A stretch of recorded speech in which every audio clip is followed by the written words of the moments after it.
بسم اللہ الرحمن الرحیم۔ شروع اللہ کے نام سے جو بڑا مہربان نہایت رحم والا ہے۔ ناظرین، آج کا ہمارا موضوع ہے ضدی بادشاہ۔ بہت پرانے زمانے کی بات ہے، کسی ملک پر ایک بادشاہ حکومت کرتا تھا۔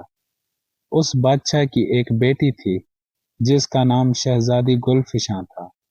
شہزادی گلفشاں اپنی خوبصورتی، خوش اخلاقی اور عقل مندی کی وجہ سے دور دور تک مشہور تھی، اور کئی ملکوں کے شہزادے اس سے شادی کے خواہش مند تھے، مگر بادشاہ ان شہزادوں کی طرف سے آنے والے ہر رشتے کو نامنظور کر دیا کرتا تھا۔ یہ بات نہیں تھی کہ وہ شہزادے خوبصورتی یا بہادری میں کسی سے کم تھے۔ بادشاہ کے پاس ان رشتوں سے انکار کی صرف ایک ہی وجہ تھی۔ شہزادی گلفشاں چونکہ اس کی اکلوتی بیٹی تھی، وہ اس سے بہت محبت کرتا تھا، اس لیے وہ نہیں چاہتا تھا کہ اس کی لاڈلی بیٹی کی شادی کسی دور دراز کے ملک کے شہزادے سے ہو جائے، وہ اس سے جدا ہو کر دور چلی جائے۔ بادشاہ نے دل میں سوچ رکھا تھا کہ اس کی شادی اپنے ملک کے ہی کسی اچھے نوجوان سے کر دے گا اور اس کا محل اپنے محل کے برابر میں بنوا دے گا تاکہ وہ دونوں اس میں رہ سکیں۔ اس مقصد کے لیے اس نے نہایت ماہر معماروں سے محل کی تعمیر بھی شروع کروا دی تھی۔ بادشاہ اپنی ملکہ سے بہت محبت کرتا تھا، ویسے تو ہر لحاظ سے ایک بہترین حکمران تھا، حکومت کے امور میں بہت دلچسپی لیتا تھا اور اپنی عوام کی فلاح و بہبود کے لیے دن رات کوشاں رہتا تھا، مگر اس کی ضد نے سب کو پریشان کر کے رکھ دیا تھا کہ وہ شہزادی کی شادی کسی دور دراز ملک کے شہزادے سے نہیں کرے گا۔ ملکہ اس کو لاکھ سمجھاتی کہ لڑکیاں تو پرائی ہوتی ہیں، ایک روز ان کو اپنے گھر جانا ہی پڑتا ہے، مگر بادشاہ کے کان پر جوں تک نہیں رینگتی تھی۔ ایک روز جب اسی موضوع پر بات ہو رہی تھی تو ملکہ نے بادشاہ کو اپنی مثال دی کہ وہ 7 سمندر پار ایک ملک کی شہزادی تھی، مگر بادشاہ سے شادی کر کے اسے بھی اپنے ماں باپ کو چھوڑ کر آنا پڑ گیا تھا۔ بادشاہ اس بات سے قائل تو ہوا، مسکرا کر بولا، ملکہ، اگر آپ کے ابا بھی آپ سے اتنی محبت کرتے جتنی کہ ہم شہزادی گلفشاں سے کرتے ہیں تو وہ بھی آپ کو بیاہ کر اتنی دور نہیں بھیجتے۔ ملکہ نے یہ بات سنی تو منہ پھیلا کر بولی، جہاں پناہ، آپ کو پتہ ہے میرے ابا حضور میرے بغیر کھانا بھی نہیں کھاتے تھے، میں ایک لمحے کے لیے بھی ان کی نظروں سے اوجھل ہوتی تھی تو وہ بے چین ہو جاتے تھے۔ بادشاہ کو احساس ہو گیا تھا کہ اس کے منہ سے ایک نامناسب بات نکل گئی ہے جس سے ملکہ کی دل آزاری ہوئی ہے۔ اس نے کہا، پیاری ملکہ، ہم معافی چاہتے ہیں، ہم نے مذاق ہی مذاق میں ایک غلط بات کہہ دی، ورنہ حقیقت تو یہ ہے کہ تمام باپ اپنی بیٹیوں سے یکساں محبت کرتے ہیں۔ ملکہ نے بادشاہ کی شرمندگی محسوس کر کے نرمی سے کہا، میرا خیال ہے کہ ہماری شہزادی ملک فارس کے ایک شہزادے احمر کو پسند کرتی ہے۔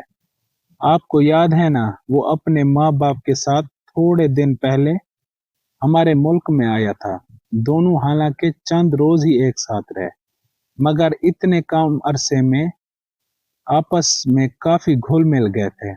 اس کی ماں نے شہزادی کا رشتہ بھی مانگا تھا، مگر آپ نے کہہ دیا تھا کہ سوچ کر جواب دیں۔ میرا تو خیال ہے کہ آپ ہاں کر ہی دیجئے، شہزادہ احمر ہماری بیٹی کو بہت خوش رکھے گا۔ بادشاہ نے ملکہ کی بات کا جواب تو نہیں دیا، صرف اتنا کہہ دیا کہ ملکہ، تم اس سلسلے میں جلد ہی خوشخبری سنو گی۔ یہ کہہ کر بادشاہ تو کمرے سے نکل گیا اور ملکہ دھک سے رہ گئی کہ جانے بادشاہ کیا کرنے والا ہے۔ بادشاہ کا ایک وزیر بھی تھا، بہت عقل مند، وفادار اور بادشاہ کا جانثار۔ وزیر کا ایک بیٹا بھی تھا، اس کا نام شہریار تھا۔ وہ تلوار بازی، تیر اندازی اور نیزہ بازی میں یکتا تھا۔ صورت شکل کی ایسی تھی کہ جو دیکھے دیکھتا رہ جائے۔ شہزادی گل فشاں اور شہریار کا بچپن ایک ساتھ ہی گزرا تھا۔ بادشاہ اور ملکہ کو اپنے بیٹوں کی طرح ہی چاہتے تھے۔ یہی وجہ تھی کہ اس کی تعلیم و تربیت اور تلوار بازی وغیرہ کی تربیت شہزادی گل فشاں کے ساتھ ہی ہوئی تھی۔ وہ دونوں ایک دوسرے سے بہت مانوس تھے اور ایک دوسرے کے دکھ سکھ کے ساتھی تھے۔ گرمیوں کی ایک دوپہر تھی۔ کھانا کھانے کے بعد سب لوگ اپنے کمروں میں آرام کر رہے تھے۔ زیادہ دیر نہیں گزری تھی کہ ایک کنیز بھاگتی ہوئی ملکہ کے پاس آئی اور گھبرائے ہوئے لہجے میں بولی، ملکہ عالیہ، جلدی سے آئیے، شہزادی صاحبہ کی طبیعت خراب ہو گئی ہے۔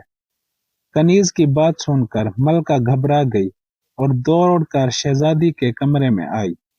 اس نے دیکھا شہزادی گل فشاں آنکھیں بند کر کے اپنے بستر میں لیٹی ہوئی ہے۔ ایسا معلوم دیتا تھا جیسے وہ بے خبر سو رہی ہے۔ ملکہ نے غصیلی نظروں سے کنیز کی طرف دیکھا اور بولی، شہزادی تو سو ہی رہی ہے، تم کہہ رہی ہو کہ اس کی طبیعت خراب ہو گئی ہے۔ کنیز خوف سے تھر تھر کانپنے لگی اور بولی، ملکہ حضور، شہزادی صاحبہ اچھی خاصی مجھ سے باتوں میں مصروف تھیں کہ اچانک انہوں نے ایک چیخ ماری اور بستر پر گر پڑیں۔ میں نے انہیں بہت آوازیں دی مگر انہوں نے کوئی جواب نہیں دیا۔ یہ بات سن کر ملکہ کو بھی تشویش ہوئی۔ اس نے پہلے تو شہزادی کو بلایا، اٹھانے کی کوشش کی۔ جب کوئی کامیابی نہیں ہوئی تو اس نے بادشاہ کو اطلاع کرائی۔ شہزادی کی خراب طبیعت کے بارے میں سن کر بادشاہ کے تو ہاتھوں کے طوطے اڑ گئے۔ وہ بھاگا بھاگا آیا اور محل کے تمام طبیبوں کو طلب کر لیا۔ وہ سب شہزادی کا معائنہ کرنے لگے۔ ایک طرف وزیر زادہ شہریار بھی منہ لٹکائے ہوئے خاموش کھڑا تھا۔ تھوڑی دیر بعد جب طبیبوں نے معائنہ ختم کیا تو وہ خاصے مایوس تھے۔ انہوں نے بادشاہ کو بتایا کہ شہزادی کا مرض ان کی سمجھ سے بالاتر ہے۔ یہ سن کر بادشاہ کے چہرے کا رنگ اڑ گیا اور وہ سر پکڑ کر بیٹھ گیا۔ یہ خبر جنگل کی آگ کی طرح پورے ملک میں پھیل گئی تھی۔ بادشاہ نے اسی وقت ملک کے دوسرے حکیموں اور طبیبوں کو بھی طلب کر لیا اور شہزادی کو دکھایا گیا مگر بے سود۔